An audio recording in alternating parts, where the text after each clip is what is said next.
We're eating each other in the U.S. internally. A third of Republicans and Democrats see members of the other party as their mortal enemy. 25% of America is comfortable with an autocrat as long as the autocrat represents his or her ideals. 54% of Democrats are worried that their kid is going to marry a Republican. And so the fastest way to defeat an enemy is atomize them.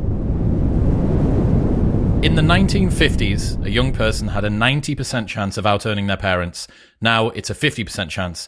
Only half of millennials are earning more than its parents. Since 1989, people under the age of 40 have seen their share of the nation's wealth plummet from 19% to 9%. And for the first time in US history, young people are no longer better off economically than their parents were at the same age. Nice, positive headlines to get us started today. Where did you learn that? Well, look, first off, it's great to be with you. But what you mentioned, that for the first time in our nation's history, a 30-year-old man or woman isn't doing as well as his or her parents, that's kind of a great breakdown in what is the fundamental compact between a society and its populace.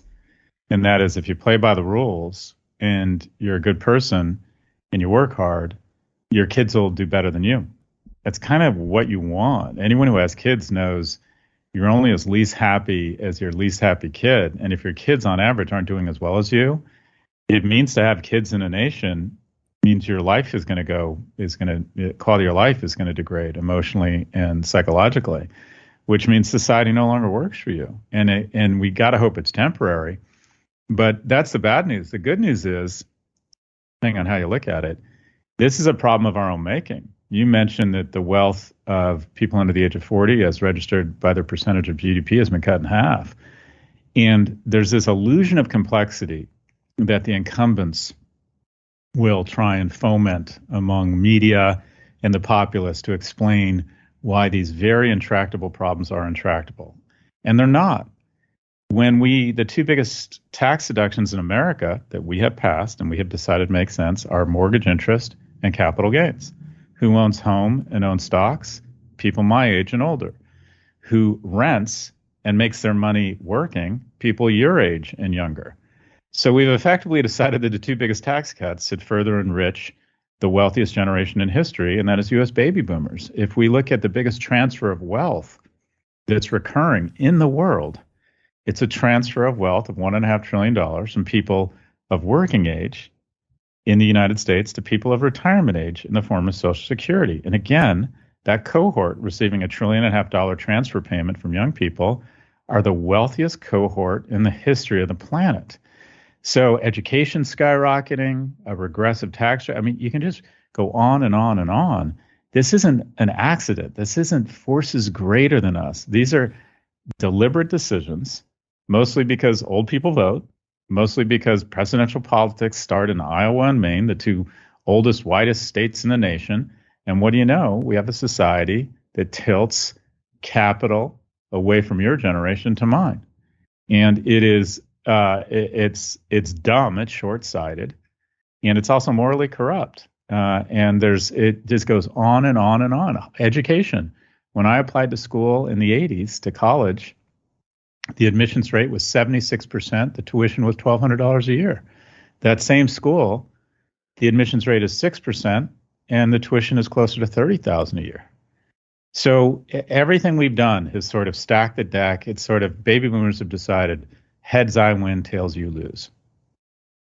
Did the baby boomers overachieve, or are millennials and Zoomers underachieving, or is it a combination of the two? You've said that they were the wealthiest ever. Did they get a disproportionate gain during that period, the boomers? So I think a lot of people will try and create this trope of the quiet quitting, expectant, lazy millennial or Gen Z. And I don't think there's any evidence of that. I think that you could argue they're more socially conscious. I think work from home probably creates more temptation to spend more time with your dogs and maybe working all the time. But the kids, and there's some proximity bias here. The kids that come out of my class at NYU, the kids I work with at Prop G Media, are more impressive every year, and they work very hard. What has changed is that housing's more expensive for them, schooling's more expensive for them, and a lot of their taxes have gone up. And my life has gotten easier as I've gotten older. So in terms of the baby boomers, I don't think have outperformed. I think they've been fairly lucky. They came of age during the greatest economic boom of history. Basically the last 13 years have been incredible, and the last 40 have been pretty remarkable in terms of prosperity. But what the baby boomers have done a great job of is ensuring that when there's a pandemic and we need massive relief, it doesn't go to poor or young people. It goes to older, wealthy people. 2/3 of the PPP program ended up in the top quintile of household income earners. So we've basically done a great job of kind of weaponizing governments and creating what I call this really dangerous rejectionist exclusionary society, where it's once I have a college degree, I'm going to encourage my university to pull up the gates and applaud the dean when admissions rates go down. And the university rankings love this exclusionary kind of luxury brand positioning. Once I buy a house, I find the money to get a house. I try and make it more difficult for other houses to be built. I show up to local board meetings and community meetings, and I make it difficult to approve any additional housing. Once I have a tech company that's working, I spend more and more money on lobbying to ensure that I can abuse my monopoly position and ensure small companies don't get out of the crib. So it's this rejectionist, exclusionary culture that has emerged that's turned America or morphed America from what was the best place to get rich into the best place to stay rich. There's very little churn here. Most of the pandemic programs, if you think about it, were some loaves of bread and circuses thrown for the poor, all creating cloud cover around the majority of the capital, ended up in the market, which shot asset prices up. 90% of stocks are owned, and 90% of real estate by dollar volumes owned by the top 1%. And it was really just cloud cover to ensure that Nana and Pop could upgrade their cruise cabins. And so I think these are deliberate. This is the bad news. We've deliberately taken money from young people and transferred it to old people. The good news is that if we can make it happen, we can unmake it. All of these problems are solvable. Give me your thoughts on TikTok. I know that you dug into some of the research around that, the way that it's been weaponized, and also the impact that it's having on young people. So let me just start off by saying I love TikTok. I think it's an extraordinary product. I think it was genius to take a platform and say it shouldn't be social. It's not about what your friends think about you. It's not about choices. It's not about finding anything you want, like YouTube. It's not about, feeling bad about yourself because you don't have a six-pack or you're not as rich as your friends on Instagram. It's about a streaming media platform where there's no choice. You have one choice. You tap the logo and it immediately starts calibrating based on what you like, what you swipe up, swipe down on. And before you know it, you're in the ultimate tailored, individualized, singular streaming media network that is just addictive. It's just, I could go on to TikTok right now and for a couple hours just watch it. I think my 12-year-old boy, if he had his way, would disappear into his room with his phone, put diapers on so we could watch TikTok for 72 hours straight and not have a bathroom break. I think this thing is an amazing product. The issue is, if I were a member of the CCP and I saw that we had vested interest in diminishing America's standing strategically in the world, and that the easiest way to do that was not with kinetic power, because we don't have the capital that the U.S. has to spend on aircraft carrier fleets, or even through corporate espionage, and they do a great job of that, I would just take my thumb and very elegantly and insidiously put it on the scales of content that reflects America in a bad light. So whether you're Kim Kardashian or Joe Rogan or Jonathan Haidt, a lot of your content reflects America in a very positive light. And a lot of your content highlights the problems we have. It would be very easy. I believe they're doing this now. I think they'd be stupid not to do this and put their thumb on the scale of content that says our elections are being weaponized. Racism in the U.S. has not gotten better. It's gotten worse. That capitalism does not work. That you can't trust your leaders. And slowly but surely raise a generation of Americans, of civic leaders, military leaders, business leaders that feel bad about America and also aren't focused on the human rights violations in China. But basically, if you think of geopolitics as a horror movie, it's not outside threats right now. We are stronger than we've ever been, I would argue, competitively. No one's lining up for Chinese or Russian vaccines. Our GDP growth hasn't matched China's, but it's more consistent. The smartest, brightest, hardest working people in the world all have one thing in common, and that is they like the idea of either getting to Europe or getting to the United States, especially. So we're the football team that gets the top draft choices every year from every high school in the world. So we're doing really well. But the horror movie would be that horror movie where they say the call is coming from inside the house. We're eating each other in the U.S. internally. A third of Republicans and Democrats see the other party, members of the other party, as their mortal enemy. 25% of America is comfortable with an autocrat as long as the autocrat represents his or her ideals. 54% of Democrats are worried that their kid is going to marry a Republican. And so the fastest way to atomize, or the fastest way to defeat an enemy is atomize them. And I think TikTok, when you have kids under the age of 18 spending more time on TikTok than they spend on every streaming media company combined, would we be comfortable with Netflix, Hulu, Disney Plus, HBO Max, all being owned by China? And I don't think we would. So I think there needs to be a separation between ownership and the product. I think that Meta was the ultimate espionage product. I don't think the Mossad, the NSA, the GRU, MI6 in their wildest dreams could have come up with Meta. And I think we're going to find out that our ability to take out some of these Taliban leaders has been a function of their niece being on Instagram. We GPS drone them. And I also, and I realize this sounds paranoid, but it doesn't mean I'm wrong. I think after the senators and the elected leaders in America have their photo ops berating Mark Zuckerberg, they go into a confidential hearing and he says, do you want us to continue help killing Taliban leaders? And they say yes. And he says, well, back the fuck off. I think that's why we haven't had any meaningful legislation against the big American platforms. But anyways, the ultimate propaganda tool is TikTok. I think they would be stupid not to do this. And I think we're naive to think that they won't be able to do it easily. And I think it presents a real national security risk.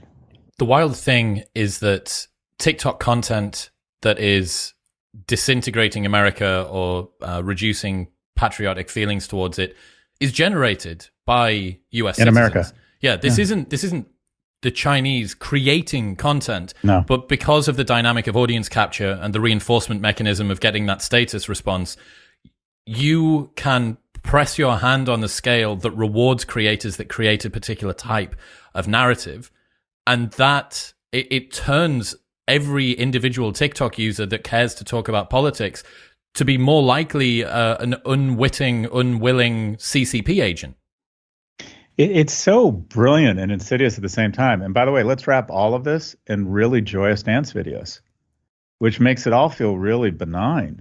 Yeah, even it's done optimistic. To a Justin Bieber. The catastrophe and the apocalypse will be done to a Justin Bieber soundtrack. That's right. So it doesn't really matter. It all feel good. And you don't even have to put your thumb on the scale of certain individuals and not others. It can be the content from the same individual. In this podcast, I will talk about very hopeful things for America. I don't think there's anything wrong we can't fix. 50% of the world's philanthropy originates from U.S. institutions. If you were to have one global news headline for the last 100 years, it would be that British, Russians, and the Americans turned back fascism. The one headline for the last 50 years would be unprecedented global prosperity led by America. I'll also talk about failing young men in the U.S. and how they're struggling, and young men have never fallen. That cohort has fallen further faster in the U.S. than in history. If you're TikTok and you have a series of 30-second clips, and you're with the CCP, which narrative do you want to see rolling more often? And it's just super, super easy. They could just they don't need to produce their own content. They just need to tweak the algorithm to say, in the same 60 minutes, an individual will have pro and anti-American content. And we're just going to slowly but surely dial up the anti-American content. And it's from someone you trust. It's from someone who also has pro-American content, so you think their content is credible. Let's create a lot of doubt about the efficacy of the vaccines. When there's thoughtful discourse on both sides, I would argue 90+% of the thoughtful discourse about vaccines says on a risk-adjusted basis, you should get a vaccine. And then 10% or less is doctors saying it alters your DNA. If I'm the CCP and I want to create controversy and I want to get us hating each other more, let's make that content 50-50. Let's have everyone go at each other over the vaccines. So I always say, just quite frankly, if I were them, that's what I would do. Why spend money on aircraft carriers? Why compete on a level playing field when we have this Trojan horse the size of Montana residing in the U.S., and we have this vehicle that the upcoming generation of Americans love, and just a few small tweaks, and slowly but surely, they won't even know. The movie The Sting, I don't know if you saw it, with Robert Redford and Paul Newman, but the key to a great con is the mark never knows they were conned. We're all victims of propaganda right now. We all see on the left and on the right that sways our view, but we don't think we've been fooled. It's much easier to fool someone than convince them they've been fooled. Because to acknowledge you've been fooled is like saying, I acknowledge I'm an ass. I'm acknowledge someone's gotten the better of me. And people don't like that. So I think it's happening now, and I don't think we know what's even happening to us. We also don't know what's happening in China. I don't know how much truth is behind this, but I've heard that the Chinese algorithm on TikTok shows a very different sort of world. It's young Chinese people doing engineering and being smart and conscientious and admirable and patriotic. Another consideration is 9.6 trillion minutes of Netflix watched in 2021, 22.6 trillion minutes of TikTok watched in 2021. Given the fact that a TikTok video at most can be 60 seconds and probably the average Netflix thing is 30 minutes, that blows my mind. It's just, it's staggering. And to your point, the TikTok version, or the Chinese version of TikTok, and it's Douyin, it's all aspirational. Look at this kid from Shenzhen who's a concert pianist. Look at the incredible research we're doing. Look at these kids, what they're building in their high school. It's all uplifting. No politics. I mean, none at all. It's so this is what the Chinese have decided they want their youth to see. Could that not be an argument that in China talking about the CCP in any way that's not positive would be difficult to do, no matter how you put your finger on the balance of the platform? They have a broader structure that stops people from doing that. 100%, and some people would argue they shouldn't be our role model. But even if you take the societal issues and the complicated conversation around censorship in media, because whenever you hear the words ban and media in the same sentence, you should understandably have a gag reflex. Because I think one of the keys to a productive democratic society is that pretty much anyone can say pretty much anything about pretty much anyone else. I do think that's super important.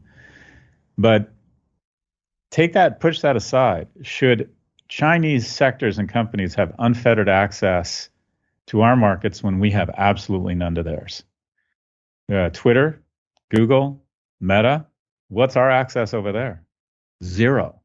We have limited access. We have just enough access initially, and they create body language and a head fake that they might let us be in there just long enough so they can steal the intellectual property. They then prop up a local entrepreneur, fund that local entrepreneur, and their attitude is, we can steal the Google algorithm or create something, a reasonable facsimile, and there's probably a $200 or $300 billion company search engine that can just feed off the domestic market. What do you know? It's Baidu. Why on earth are we going to go the Western way and go do what Italy or South Korea does and let our newspapers go out of business and let all of the shareholder value transfer to California? I mean, you got to admire them. From a Chinese standpoint, really it's impressive. smart. It's really. Meanwhile, they're limiting the amount of time that their children can play video games. 1 hour between 8 and 9 p.m. Friday, Saturday, Sunday per week. That's it. The only way that you can play games is through a streaming service. And the streaming service they just flick the switch. It's just not on. You can't do it. Meanwhile, you have men that are being given fake fitness cues, and their conscientiousness and desire for aspiration and chasing goals is being repurposed across into League of Legends or whatever other game they're now playing online. They are able to get uncanny vulvas from porn, so they're being given fake reproductive fitness signals from porn, fake achievement fitness signals from video games. This is why. So you've got a quote that I found very interesting, because I had Richard Reeves on the show recently of Boys and Men, brand new book, which is out, and it's really interesting. And you said, the most dangerous person in the world is a man who's broken and alone. What do you mean by that? Well, first off, let me just acknowledge, I had shudders go down my spine when I saw that my book was coming out the same book as Richard's book. I think that guy is amazing. He's a beast. And I have been feeling and seeing this notion of how poorly young men are doing. I just can see it in my friends with their sons. I have friends who have two daughters and a son, and I'm saying this metaphorically, but loosely speaking, the daughters at Penn, the younger daughters working at a PR firm in Chicago, and the son is in their basement vaping and playing video games. Young men, 7 to 10 high school valedictorians are girls. For every one male college graduate over the next 5 years, there's going to be 2 female college graduates. 93% of mass shooters are men, 3 times more likely to overdose, 4 times more likely to commit suicide, 12 more times more likely to be incarcerated. They do worse in single-parent households. For some reason, girls have the same outcomes in a dual-parent household versus a single. We have more single-parent households. Our education system is biased against men on a behavior-adjusted or boys on a behavior-adjusted basis are twice as likely to get suspended for the same infraction as a girl. 2/3 to 80% of all primary and secondary teachers are women, and understandably, they're going to champion little girls who they see themselves in. So young men just have the deck stacked against them. If you walk down the avenue that is America, 1 in 3 men under the age of 30 will not have had sex in the last year. And people hear the word sex and their brain fires different ways. But sex is a key step to the elemental foundation of any society, and that's a relationship. And then you wrap in COVID, you wrap in the biological fact that men's prefrontal cortex doesn't evolve as quickly. They're more immature. And then you have all this kind of short form ability to get similar dopa of relationships on social, similar dopa that you're learning or taking risks with Robinhood or gambling. You're not learning, you're not investing, you're gambling, and it's fun, but it's gambling. You don't have to put on a shirt or figure out the skills to meet women because you can get some of that hit by watching porn.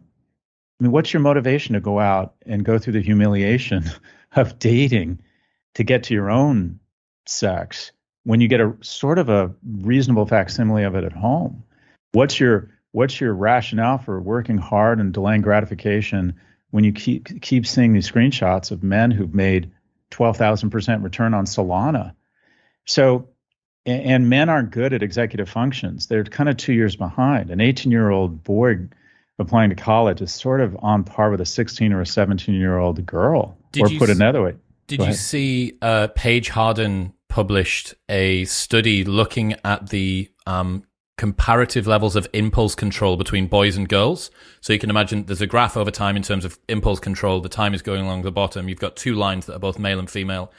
For a male to have the same level of impulse control as a 10-year-old girl, they need to be 24. Yeah, the delta I've heard, that's striking. The delta I've heard is 2 years. But even if you think about 2 years, you basically, if you have 2 18-year-old people applying to college, basically the 18-year-old is competing against the 16-year-old. So imagine you're in 10th grade applying to college and all the girls are in 12th grade. That's what we're facing right now. And at NYU, I can tell you that some of the schools there, if they were totally applicant blind, it would not only be predominantly female, they'd be 70% Asian female. I mean, the Asian community has been so successful in our society as it comes to producing traits and behaviors that colleges love. And people think, well, okay, if men are finally not doing very well, I mean, we leveled the playing field about education, and what we found is women just absolutely blew by men. Just absolutely blew by. And you think, well, what's the problem with that? Well, when it was 40-60 female to male, we decided to do something about it with Title IX and affirmative action, and we leveled up women. Now that it's 40-60, or you could even argue 33-66 in terms of graduation because men drop out, the question is, well, are we concerned now? And the knock-on effect here is that getting a college degree is still a really good plan B for economic security. On average, over the course of your lifetime, a college grad will make about double what a non-college grad makes. And so what you have is women mate socioeconomically horizontally and up, men horizontally and down. The bottom line is women with college degrees aren't interested in mating with men without college degrees. So you have this, what I'll call Portia polygamy effect. And that is when you take the chaser of online dating, which is doing the same thing that technology does to every sector, is consolidating it and creating a winner-take-most environment. The top 10% of men in terms of attractiveness on Tinder get 80, 90% of the swipe rights. They get all of the attention, which quite frankly doesn't lead to a lot of great behavior. Too much opportunity is not necessarily a good thing. The 50 to 90 percentile in terms of attractiveness for men do okay, and the bottom 50% are just totally shut out. And what happens to these men who are totally shut out from mating opportunities? They lose confidence. They start becoming much more prone to misogynistic content with these internet celebrities telling them it's not their fault, it's a woman's fault. They become less likely to believe in climate change. They become more nationalist. I mean, young men are very good at blaming other people when things aren't going well for them.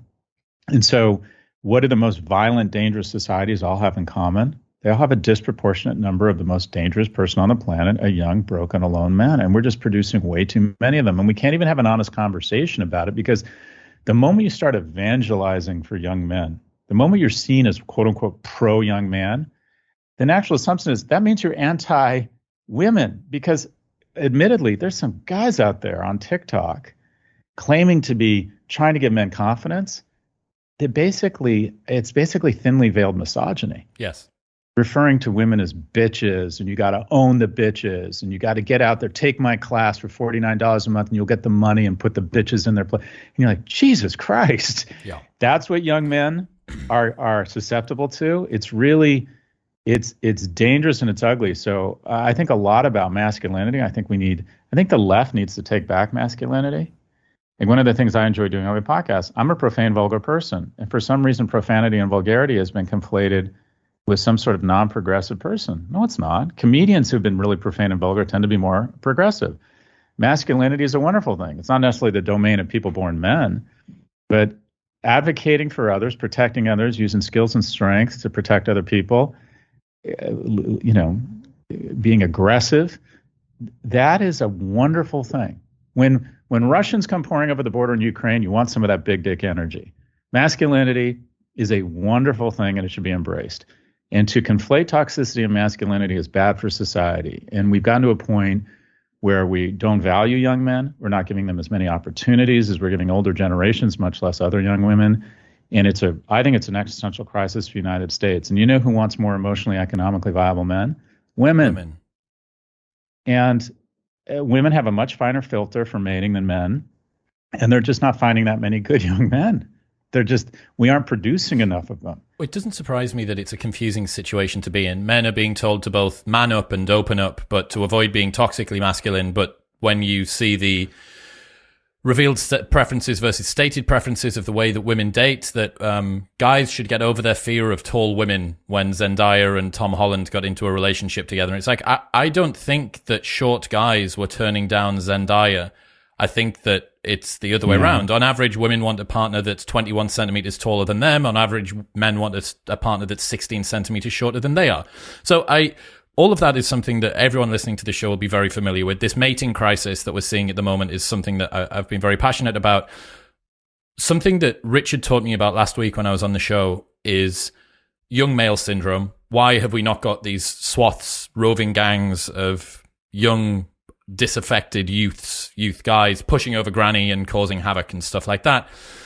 That hasn't happened.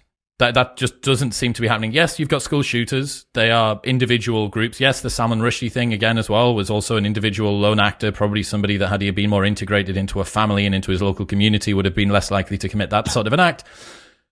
But we haven't seen it en masse in the same sort of way. You correct with what you say. Between 2008, 2018, men went from 8% to 28%, the number of men that haven't had sex in the last year. However, we haven't seen this proliferation of young male syndrome occurring. And Richard's contention was that the fake fitness cues that you're getting from technology are sedating men. They're repurposing some of that energy that they would have put into being very aggressive out into the world. And as opposed to us going out with a bang, we're going out with a fizzle. And from what I see, the sort of rhetoric that I hear online from men, it is a lot less, I'm going to go out and do something about this. It is a lot more, I'm going to retreat into me, just hold on tight, boys, the sex robots are coming soon. Like these are non-ironic comments that I see on the internet. So I think This is a bit of availability bias because it's something new that I've just learned about, so I'm all excited about it, and it seems to explain stuff. But I do think that there is a very good argument to be made that you're not going to end up with dangerous men, you're going to end up with useless men. I think that's fascinating. I mean, everything you're saying, I'm kind of trying to take mental notes because we always go back to history, right? And in early 30s Germany, it looked more like the U.S. than we'd like to admit. It was prosperous. It had a thriving LGBT community. And then when it was economically harmed and young men weren't doing well, they found scapegoats. And you're right. They put on brown shirts and they started, mistreating old people. And you're not seeing that in the United States. What I would argue, though, is that we're electing people who are doing it in a more insidious fashion. And that is, there's been more women, almost all elected representatives have a college degree. So to a certain extent, our elected representatives should somewhat mimic college grads. That's the one thing they all have in common. Almost all of them went to college. For 40 years now, we've been producing more female college graduates than male college graduates, which would lead you to understandably believe there should be more female elected leaders than male elected leaders. There's not. 28% of our elected leaders are female. And I think it's because men and women incorrectly conflate the tone of your voice and your height with leadership qualities. So show me a woman who's 5'3" and has an IQ of 130, and I'll show you school board president. Show me a guy who's 6'2" with a full head of hair who has 105 IQ, I'll show you a senator. And what you have is a group of men, and our parties are now bifurcating, and the Democrats are representing female college graduates, and Republicans are representing non-college graduate males.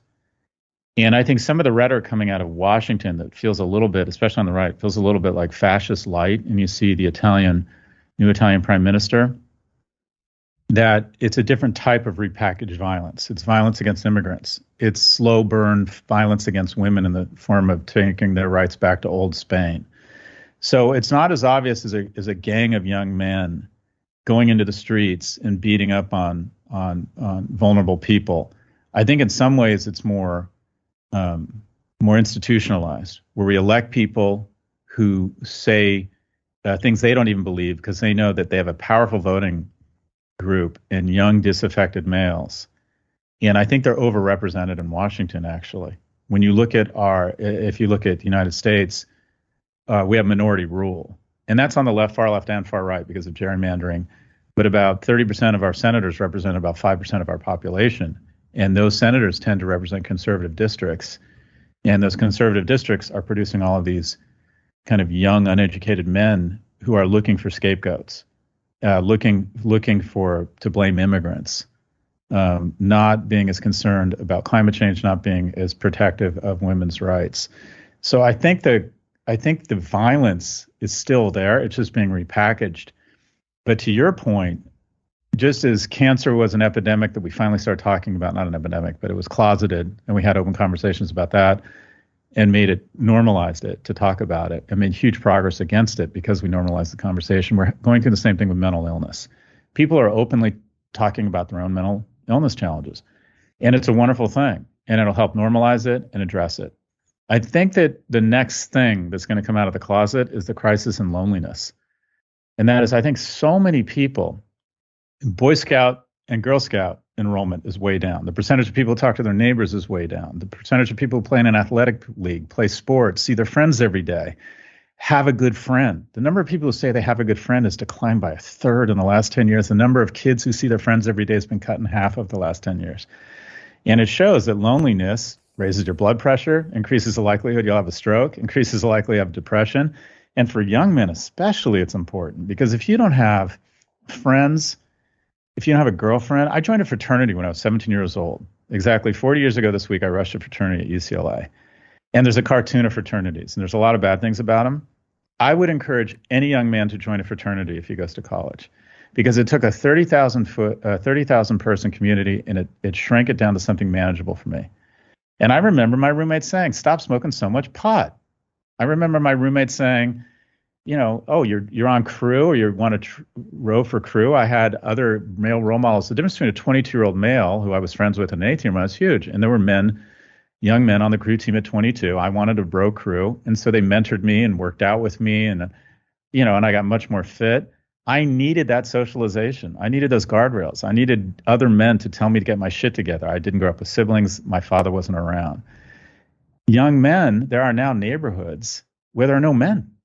I mean, just none, especially in black neighborhoods because of incarceration rates and male abandonment. And what's really interesting is I think we should think about really unconventional experiments. In New York and New Jersey, because of COVID, we had big prison relief programs because COVID just ripped through the prisons because most of these prisoners had not been exposed to any novel coronaviruses, so it just ripped through. So they had a prison release program. And what they found was the communities that absorbed the most men from a prison release program, crime went down. Because what they found is, in general, these men would speak to younger men and say, don't fuck up like I did. And so this absence of men, this absence of male role models, the moment a boy doesn't have a male role model in his life, he becomes immediately twice as likely to be incarcerated. So this numbing of America, this loneliness epidemic, and this lack of male role models, I think is a big deal. But I love the way, it's really interesting. I want to do more research on what you just said, that they're not as external a big a threat. They're more of a threat to themselves. Yep. And you're right. It may be just that they're more dangerous to themselves than to others. Yeah. I mean, there's so much to go through there. I think one of the interesting things when it comes to controlling reproductive independence for women, it seems like women are mostly the enactors of control when it comes to that. If it was left up to men, women's abortion rights would have almost certainly not been touched, based on a bunch of polling that I've seen. That might be interesting for you to look at if you've not seen it before as well. A ton of polls seem to suggest that men are less enforcing when it comes to this than women are, that women tend to be the people that are voting pro-life as opposed to pro-choice. That was something surprising that I learned about. But yeah, I mean, all of this together is a very messy situation in a maladapted, an evolutionary mismatched world filled with novel technology that can not only propagate ideas, but allows people who don't have worth of status to gain status. It's a real sort of blending, dangerous blender of a lot of novel stimulus that no one really understands how to deal with. One thing that we maybe previously would have been commentators that we trusted coming through mainstream media. And I know that you looked at what makes a story go viral and why pundits suck nowadays. I think this is a little bit more prevalent in the US than it is in the UK. I'm not saying that the BBC or ITV are completely impartial, or Sky News or anything else like that. I do get the sense that they're a little bit more about news than about opinion. So why aren't pundits stepping in and being the appropriate gatekeepers between reality and cultural consciousness that they should be? Because there's no money in it. And I just moved to London, and my initial observation, and granted, everything British is charming and novel for me right now. Damn right. Get that accent in you. What I find is, I believe in a nationalized healthcare system that also has a private layer. I think in a democratic or a capitalist society, we have to acknowledge that rich people are going to have better lives. And I think that's the basis of capitalism, that we're going to have billionaires, and people wanting to be one of those people is a huge motivator. And so I think a nationalized system that has a certain baseline level, a pretty good level of healthcare, and then a private label that emerges above it is actually a pretty decent system. And people will get upset about the inequity, but let's have a longer conversation about the inequities of capitalism. It's the least, I believe what Churchill said, it's the least bad, the worst system of its kind except for all the others. I think the same is true of media. The BBC wouldn't survive, I don't think, if it was for profit. I think if you're going to have straight down the middle, just the facts, man, it's not as entertaining. It's harder to keep people engaged.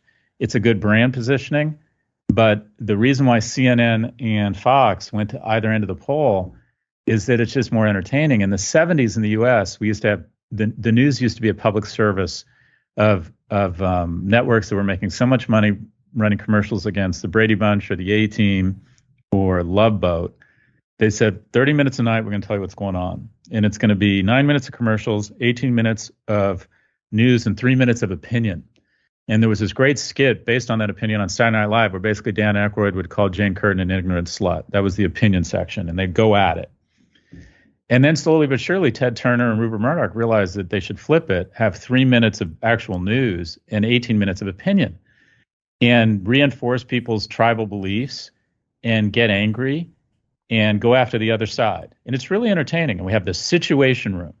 Like a headline or a chyron that says things slightly better today globally doesn't sell.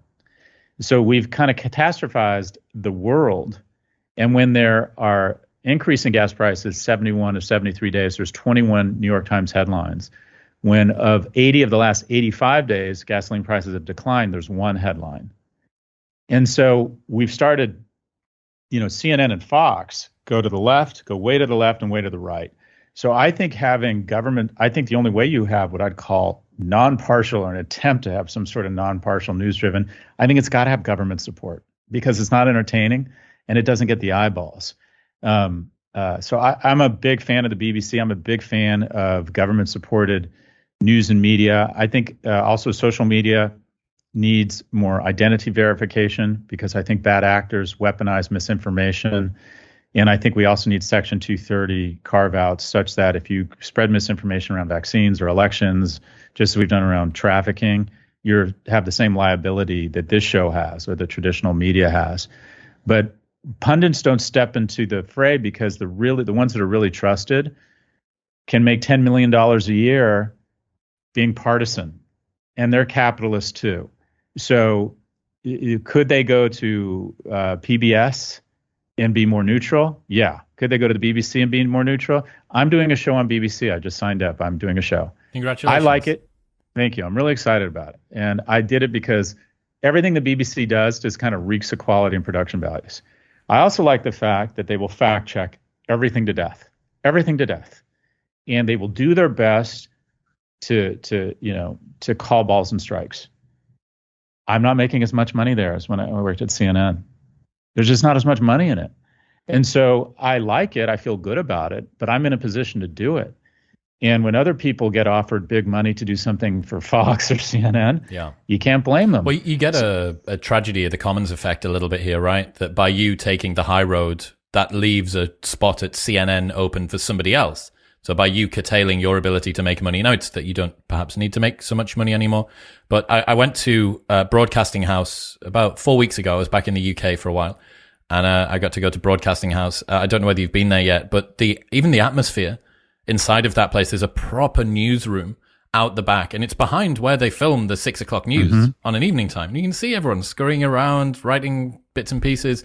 Apparently, the gentleman that I was there with that was interviewing me told me that during Hugh Edwards' announcement of the Queen's passing, like the main one that's going to be used for the next century for when the Queen passed, two of the workers that were in the newsroom behind were taking photos on their phone or some Instagram story. So Hugh Edwards is doing this really serious thing, and in the background, there's two people taking a video of it who apparently were reprimanded very quickly and given a very big slap on the wrist. I was thinking there about this way that competition for eyeballs has evaporated some of the other more higher quality elements that came about in news programming. And there's this thought experiment that I learned about years ago to do with rats living on an island. So there's 100 rats living on the island. The island has a carrying capacity of 1,000 rats. These 100 rats are spending their time, they're doing art and poetry, obviously very smart rats, art and poetry and playing sport and making love and finding food and stuff. But they don't need to compete that much for food or for finding love because there's tons of spare carrying capacity. Now, over time, as the population begins to grow and grow and grow, you find that the rats who focus more on survival and reproduction and less on the superfluous things that add color but doesn't actually add a reproductive benefit or a competitive benefit if it was in a commercial market, they end up being more successful. Which selects the survivors. Which selects over time more and more and more. And then after you reach full carrying capacity, once you hit that 1,000 mark, any rat that decides that he or she wants to try and do art or culture or poetry or whatever it is, they're immediately competed out of the gene pool or defeated in the market of ideas or the market of attention and eyes because they're unable to compete with the people that are chasing the only thing that really, really matters in terms of survival and reproduction. And I kind of see something similar here, that it does become a race to the bottom of the brainstem. If you decide to do less partisan talking points, if you decide to talk about more positive news stories, if you decide to be more balanced in your approach to things, if that loses the amount of attention that you get, where's that attention going to go? Well, it's going to go to somewhere else that does decide to put that sort of rhetoric across. So you have to play this game, or else you become one of the rats that's competed out of the gene pool. Yeah, there's a lot there. I'm not familiar with that study, but the notion of I'll equate survival techniques with grit. And there's a ton of studies showing that intelligence does dictate success, but tops out at about 110 IQ. So smart people are more likely to be wealthy and successful than dumb people, but really smart people are no more likely than smart people. The delta is perseverance and grit. So survival mentality. The reason I'm wealthy is because I didn't have a lot. I'm very talented, but if I had, I say this a lot, if I had what my kids have now, I wouldn't have what I have now. Yeah. If I were my sons, and this is my struggle, the only two things I know I would have as an adult male would be a Range Rover and a cocaine habit. I'm just not that. I wanted money and I didn't have any. And I was smart enough to look around in America and go, the difference between having better health care, living in a nicer place, having a broader selection set of mates is money. And so, and for me, it became very apparent very early because my mom got very sick, and I just saw U.S. healthcare is really a caste system when it comes to money. And I decided very early, and people don't talk about this, or they don't like to admit it. I had a monocular focus on it. That's it. I was like, oh, I don't want to meet a great woman, or I want to change the world, or I want to help climate change. No. I'm going to be fucking rich. That was my decision as a younger man. And I want to be clear, it's not it's not something entirely in your control. I had a lot of winds in my back, but it was a sole focus of mine. And I also coach young men, take economic responsibility for your household. And sometimes that means getting out of the way and being more supportive of your spouse or partner who's better at this whole money thing than you. That's also being a man. But a good place to start as a young man is you need to take economic responsibility for your household. That means figuring out a way that at some point you might be able to help your parents, figure out a way that you're economically viable, figure out a way that you can have the money such you can have a very stressful life if you decide to have a family. So I like the grit component. I think the problem is the opposite. I don't think the island runs out of bananas and food and only the survivalists. I think the problem is actually the opposite, and that is we live in an era of superabundance, and that is our technology is so extraordinary at taking the same amount of inputs and producing so much more that our instincts haven't caught up to institutional production of sugar, fat, entertainment, porn. We don't know how to modulate these things, because when we saw red meat, when we saw sugary, salty snacks just a few generations ago, it was like, shit, eat it all, because you don't know where your next meal's coming from. And so the fact that we get all of the superabundance now results in externalities. And anytime you take one commodity and turn it into something much more valuable, whether it's oil into petroleum, whether it's attention into money, there's externalities. There's been enormous externalities from the refining of fossil fuels, and I believe now there are enormous externalities around turning attention into dollars, specifically through social media. And with fossil fuels, we watch it happen slowly. And what do we know about it? We know there's externalities. We know the longer it takes to address, the more expensive it is to unwind. But with social media and technology and search, we've seen these externalities like go up exponentially in just 2 decades. So I would argue it's the superabundance that's the problem, because if you look at there's some truth to a middle class person right now in America, the UK, lives a better life than the wealthiest person a century ago. But there's so much abundance and so much opportunity to communicate abundance that nobody says, well, I should be happy. Look at how our grandfather lived, and he was richer than us on a relative basis. All they think about is Instagram's shoving this picture of this person, all these people in my face all day long, and all I know about them is they're hotter and richer than me. That's the benchmark now. Dude, status and our living conditions are relative, not absolute. There was a study done where they offered people the choice between a £10,000 increase in their annual salary or a promotion to a newer, more hierarchical job title. More people chose the job title than £10,000 a year, simply because we want relative status. That makes us feel good. And I think that you're right as well, that it's all well and good saying, look at the material abundance that we have now, but it's very quickly gone from scarcity to overabundance, hypernormal stimuli, too much food, too much information. Think about this. There was a period, I don't know, maybe the autumn of 2011 or 2012 or something like that, when we had the optimal balance between how much information we wanted and how much information we could access. For almost all of human history, a tiny, tiny little bit more information was maybe meant the difference between life and death this winter, because you knew how to stitch a different sort of cloak together that you and your family could sleep under, or you found a new bush or a way to hoe the garden, whatever it might be. And then at some point between 2005 and 2013, that switched, and there was way more information than we needed. I think the pivotal moment was when social went on mobile. And that was all day long. You had an opportunity to get a quick dopa hit, and you get the dopa hit pulling your phone out even before you see it, to see what kind of affirmation, what kind of love, what kind of, how do I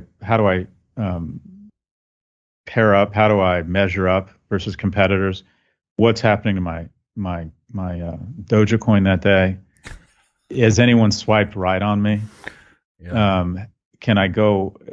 Do I have an alert from YouPorn on some weird fetish thing that increasingly gets weirder and weirder? And it's in my pocket all day long. And what you see is in 2013, when social went on mobile, you saw skyrocketing levels of depression and self-harm. And this isn't self-reporting, this is actual hospital admissions. So the overabundance of information, constant stimuli, and then what you have is it's especially appealing and especially prevalent among people whose brains have developed enough to appreciate it and need it and want social structure. You know, shaming and adulation and reaffirmation are an important part of the species. It's important that we value certain affirmation. It creates good behavior and good role models. But when you don't have the capacity to absorb the negative stuff or modulate it, which is exactly where teenagers are, it results in America, there's between 1,000 and 4,000 parents every night who take their kid to the emergency room because they're scared to go to sleep for fear of what might happen and what they might find in the morning with their incredibly depressed 15-year-old girl. So they just take the kid to the emergency room. And the emergency rooms around America don't know what to do because they're not used to it. How do you fix this problem? Yeah. They don't know how to, they basically say we can put them on suicide watch, we can submit them to the hospital, but we don't know what to do. There's no immediate therapy or drug we can give even them. SSRIs aren't going to step in and stop you from, I mean, what do? Take the phone away? Takes time. Take the phone away, isolate them from all of the people, the only form of... One question that I had in my head, a lot of the time people ask about what would you do if you were in your 20s and pieces of advice. Very rarely hear people get asked about what you would do if you were in your 30s. So what advice would you give to people that are in their 30s or entering their 30s about how to operate in life? I think it's really situational. I don't think there's a user's manual. I think there's some best practices, and I don't think it's that much different than in your 20s. The first is very primal. I think every person in their 20s and 30s should lift heavy weights and run long distances in their brain and in the gym. Push yourself really hard. When you're in your 20s and 30s, you don't even realize. How old are you? 34. Okay, so you look like a beast. In 20 years, you're just going to look back on how strong you were and just marvel at it. And you're going to wish as strong as you were that you even push yourself harder. I rode crew, and it was such a valuable part of my life. I did it at the age of 19. And I remember in the midst of a race, it's a 2,000-meter race, and I remember not being able to feel my legs, starting to black out and having to concentrate on not blacking out from exhaustion. And the oxygen or the air going down my esophagus was on fire. It tastes like blood and metal in your throat, yeah. And that was at 800 meters, and you'd go 2,000. And that ability, just when you think you can't take any more, that means you're about a third of the way to your limits as a human, as a species. Learning that as a young man or woman is a blessing, because what it means is you have the confidence that when things are hard, physically, emotionally, mentally, you realize, oh my God, I could take so much more and still be fine. And when I worked, my first job was at Morgan Stanley, an investment bank. And I was undereducated relative to my peer group, not because I didn't go to a great school. I went to UCLA, but I spent the majority of my 5 years there making bongs out of household items and watching Planet of the Apes. So I wasn't as skilled as my peer group. So I decided every Tuesday morning I was going to come into work and I wasn't going to leave till Wednesday night. And I'm like, I can do that. I'm physically really strong. I'm mentally really strong. And it sent a signal to the rest of the organization that I came to play. Develop that kind of grit and strength emotionally, physically, and intellectually in your 20s and 30s. You're capable of it. You're just going to look back on that era and be like, just marvel at how out of fucking control strong you are, both mentally and physically. 2, get to a city if you can. And that sounds very practical or rote, but you'd rather be good in a big city than great in a small city. Before you collect dogs and kids, being in a city is like playing tennis with Roger Federer or Nadal. When you play with people much better than you, your game gets much better. You're playing against the best when you're in a city. Create as many opportunities to find a mate. Now, what do I mean by that? Get out as often as possible, accept invitations, force yourself to go out, force yourself to meet strangers, develop the skills. Start whenever you're waiting in line at Starbucks, talk to the person in front of you, talk to the person behind you. Develop the skills to begin opening and establishing relationships. And it's uncomfortable, and it means getting used to rejection. And by the way, the only thing I can guarantee you in life is rejection. And the only thing I can guarantee a lot of, if you want to be successful, is a shit ton of rejection. Being an entrepreneur just means you're willing to take out a big spoon and eat shit all the time. Talking people into working for you, talking clients into to engaging you, talking investors into investing, and having 90+% of them saying no. And the same is true with successful mating. The most important decision you'll make in your 20s and 30s isn't where you live, where you work, what industry you go into. It's who you decide to partner with, specifically who you decide to ultimately have kids with. And I have close friends who are monstrously successful by every external metric, and they don't have great lives because they don't have real partners in their spouses. And I have other friends who struggle economically, and it's hard, but everything's a little easier for them because they have a real partner. And the way you punch above your weight class and find a great mate, emotionally, intellectually, from a value standpoint, sexually, is you give yourself as many opportunities as possible. And my story is I met my partner who I had kids with at the Raleigh Hotel, at the pool at the Raleigh Hotel in South Beach about 17 years ago. It was the middle of the day, and I walked in, and I think it's important to do this.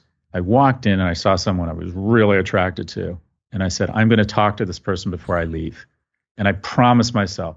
And I went up in the full light of midday sun when she was sitting with another guy and another girl and opened.